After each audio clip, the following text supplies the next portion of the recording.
Consumer culture basically says your life should be happy, it should be relatively problem-free, and by the way, if it isn't, there's a product that I have for you that can resolve it. Today I sit down with Thomas Harrington, a professor of language and culture studies at Trinity College and a contributing writer for the Brownstone Institute. We explore the cultural ills in our society that may explain some of its illogical response to the pandemic and that created what Harrington calls the frightened class. One of the wonderful things about youth is that you feel invulnerable. But it seems now there's almost a currency that is derived from presenting oneself as vulnerable. What does that do to a society? To have someone at the age of 19 looking in the mirror and seeing mostly a vulnerable person rather than a powerful one. This is American Thought Leaders, and I'm Jan Jekielek. Thomas Harrington, such a pleasure to have you on American Thought Leaders. I'm very pleased to be here, Jan. So you've come to my attention through reading one of my favorite new websites, Brownstone Institute site, brownstone.org. And you penned a piece a while back, and I've been reading multiple columns of yours. The Frightened Class, that must have been something like 4 or 5 months ago. I can't remember right now. But we're kind of in the midst of seeing, again, the fruits of what you wrote about back then enacted, or at least in my eye. The Frightened Class, I think, was a meditation of my own, trying to make sense of the fact that there seemed to be so much fright around, so many people being scared, and that it didn't seem to correspond in any real way to the level of threat we were facing. And so the mind then goes through a number of possibilities as to how we've gotten into this situation. And one, of course, is that there are a lot of inputs, the so-called fear porn that is generating this. But then the receptor is also a key element in the dialogue between the fear porn and the person. And what has made us susceptible to this sort of whipping up of our sense of fright? And I began to think about some of the things that have changed in the course of my life, some of the aspects of our culture that have diminished and might have led to our being predisposed to this sort of thing.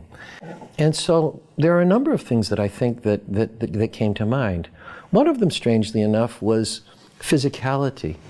It's one of the things that I talk about in the article, and it's, have we become divorced from certain elements of physicality that keep our wheels from going into overdrive, that allow us to test the anxieties we have against palpable reality?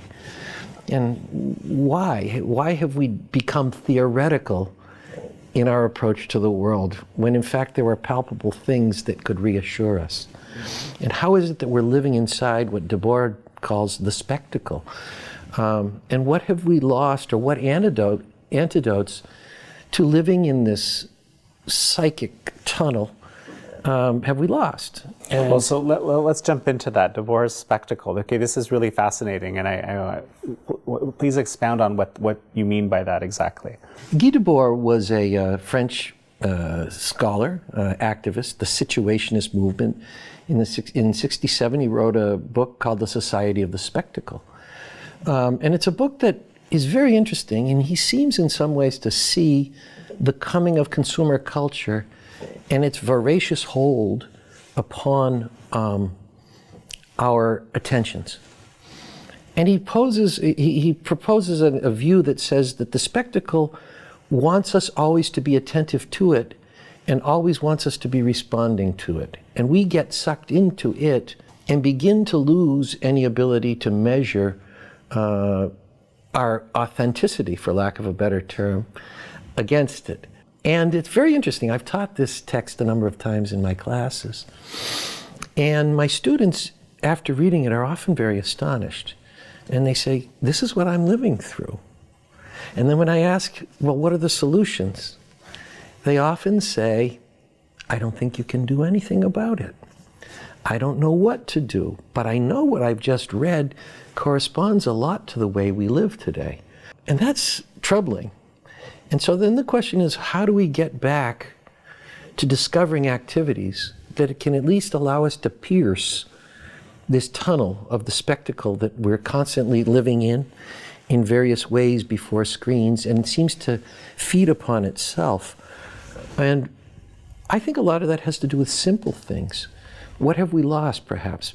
Being in touch with other people across a table, eating, staring into the eyes of others, having a conversation. I'm from one of these families with very long Irish generations.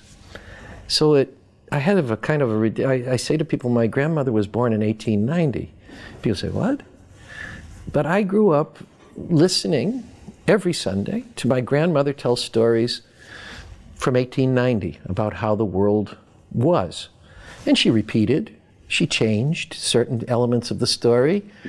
I heard them once and again.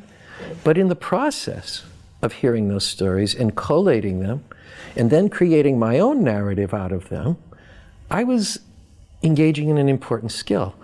I was creating the ability to narrate my own life, or at least a version of it. And I think some of those things are lacking, especially in a visual culture, that visual culture is a very different one than active listening with a human being in front of you. Visual culture washes over you.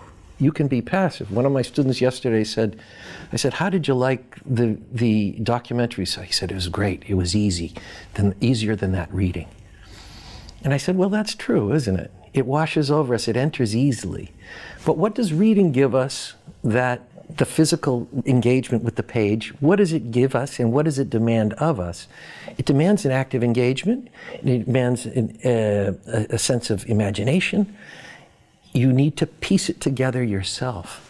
And I think that idea of piecing together yourself is being diminished. And it's maybe one of the antidotes to this idea of being, or to this dilemma of being caught in the spectacle. So how does this concept of the spectacle, I guess, impact the creation or the existence, as you posit, of this frightened class? I think it creates a reality outside of our own empirical experience. I mean, after all, we're always in a dialogue, or we at least assumed ourselves for many years to be in a dialogue between our inner life and the world beyond us. What the spectacle does is it mediates between, and that's why we call it the media, right?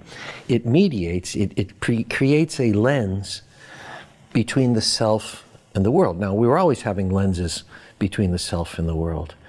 But this particular lens of fearfulness seems to have a debilitating effect on us and lead to a distrust of our own ability to overcome difficult problems, the fear of death, the fear of sickness. And it presents them in a way that they're anomalous, or it presents them in a way that they're something that we shouldn't have to deal with, and that if we only do all the right things, we'll be able to get rid of.